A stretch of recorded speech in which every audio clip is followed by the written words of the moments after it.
ராமமூர்த்தி தாத்தாவுடைய மரணத்தை வச்சு மட்டுமே கிட்டத்தட்ட 3 வாரமாக கதையை இழுத்து கொண்டு போய் அதில் வந்து இப்போ முழுசாக வில்லனாக வந்து மாறிட்டார் கோபி. அவங்க அம்மாவையே வெறுக்க ஆரம்பிச்சிட்டாரு அப்படின்னு கொண்டு போகிறது எல்லாமே ஓகே. இந்த கதையில் வந்து வேறு எதுவும் இப்போ புதுசாக பண்ண முடியல. அதுலேயும் வந்து பார்த்திங்க அப்படின்னா வந்து ராதிகாவுடைய ப்ரெக்னன்சிக்கு பிறகு என்ன நடக்க போகுதுங்கிற கேள்வி இருந்துச்சு. இன்னொரு பக்கம் வந்து பார்த்திங்க அப்படின்னா வந்து பாக்யலட்சுமியுடைய ஹிந்தி வேர்ஷன் தான் நினைக்கிறேன். அதில் வந்து பார்த்திங்க அப்படின்னா பாக்கியாவுக்கும் பழனிசாமிக்கும் கல்யாணம் நடந்து அவங்களுக்கு வந்து பார்த்திங்கன்னா ஒரு தத்து குழந்தை வேறு இருக்கும். ஒரு குழந்தையை கூப்பிட்டு வந்து தங்களுக்குன்னு ஒரு குழந்தை வேணும், ஆனால் அது பயாலஜிக்கலாக வேணாம், அவங்க பெற்றுக்க வேணாம் அப்படின்னு சொல்லி ஒரு குழந்தையை தத்தெடுத்து வளர்ப்பாங்க. அந்த குழந்தை ரொம்ப புரிஞ்சுக்கிட்டு ரொம்ப பாசமாக இருக்க மாதிரிலாம் வந்து கதை போகும்.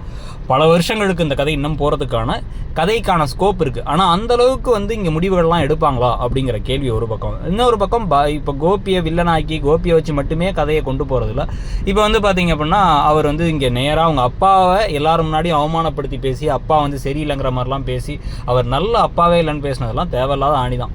அவரை கெட்டவர்னு காமிக்கணும் அப்படின்னா வந்து கொடூரமாக எதையும் காமிக்க முடியாதுங்கிறதுனால அவர் இந்த மாதிரி ஷிஃப்ட் ஆகிட்டார். இந்த மாதிரி வந்து வேணுனே அவமானப்படுத்துகிறாரு, எல்லாரும் முன்னாடி அசிங்கப்படுத்துகிறாருன்னு கதையை கொண்டு போகிறாங்க.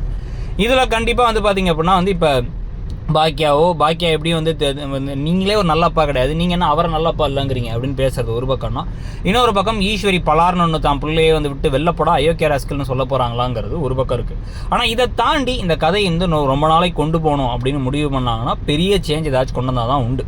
ஆல்ரெடி வந்து அமிர்தாவாக நடிக்கிற அக்ஷிதா வந்து ஒருவேளை பிக் பாஸ்குள்ளே போனாங்க அப்படின்னா அதில் அந்த கேரக்டரை மாற்றுவாங்களா, இல்லை கொஞ்சம் நாளைக்கு எழில் அமிர்தாவை கண்ணிலே காமிக்காமல் இருப்பாங்களா?